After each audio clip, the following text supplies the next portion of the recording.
So if you're planning to build a spider robot, watch this till the end. It might save you a lot of time, money and frustration. So let's jump into this video by sharing some of the mistakes I learned while making a spider robot. So, a spider leg has three main parts, coxa, femur and tibia, connected to a body in a very specific way. So this is the parts of a spider robot, and I'll attach the link of the still file in the description down below. So let's print it out. And hours of 3D printing later, the parts slowly came to life. And here are all the 3D printed parts laid out. At this point, everything looks perfect, but trust me, looks can be deceiving. For motor, I used the SJ90 micro servo motors, not 1, 2, 3, 4, 5, 6, 7, 8, 9, 10, 11, but 12 of them. And this is the tibia part of the spider robot. Let's insert one of the servo motors to this part. And there is one more part to notice. The shaft part of the servo motor should be aligned with the rectangular part of the tibia. So after that, let's screw it in.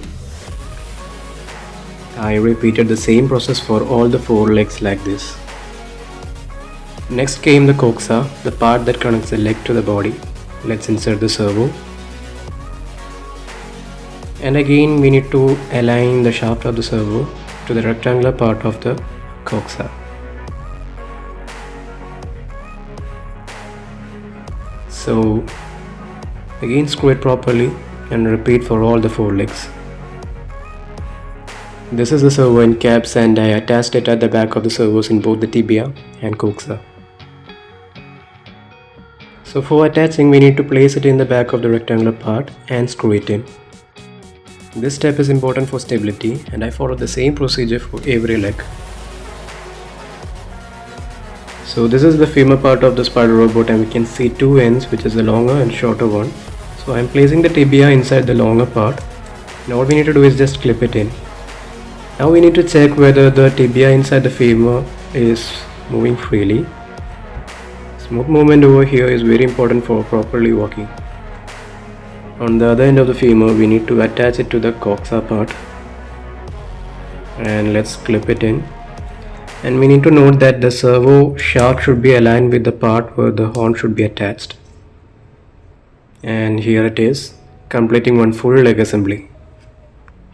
And here is a common mistake which can occur for you too.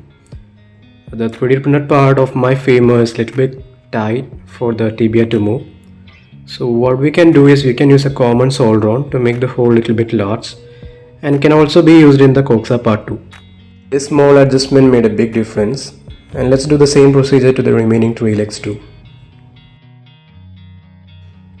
The robot body consists of an upper and a lower part. Let's mount 4 servos onto the upper body and screw them securely. Then I connected all the 4 legs to the body, and at this moment it finally started looking like a spider robot. For the control system, I am using an Arduino Nano, and we need to make a small circuit, so for that I am mounting it on a proto board. Now we need to add bird strips onto the proto board for connecting the pins of the servo motor. So I am stripping off the unwanted bird strip.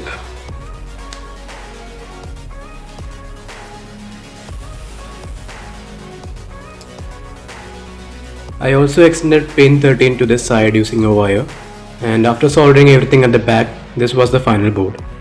I added 3 rows of bird strips, first row for signal, second row for VCC and third row for ground, all common together. The control board was then glue gunned to the lower body, and all the pins of 12 servo motors were connected to the board.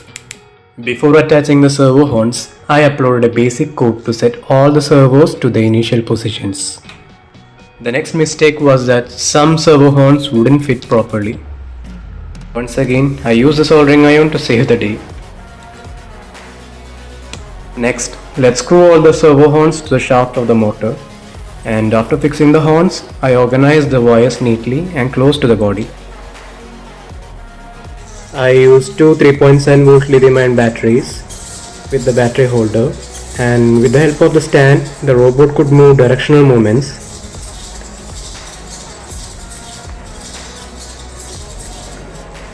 But without the support, it struggled badly.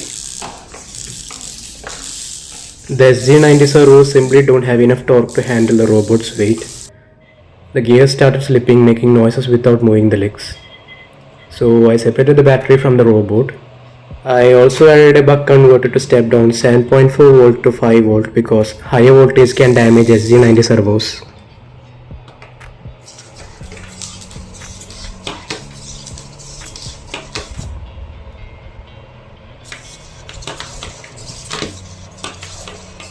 And finally it started showing signs of walking.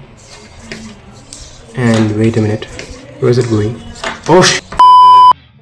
At this point I think the robot itself was fed up with his life. But don't worry buddy, I will fix you.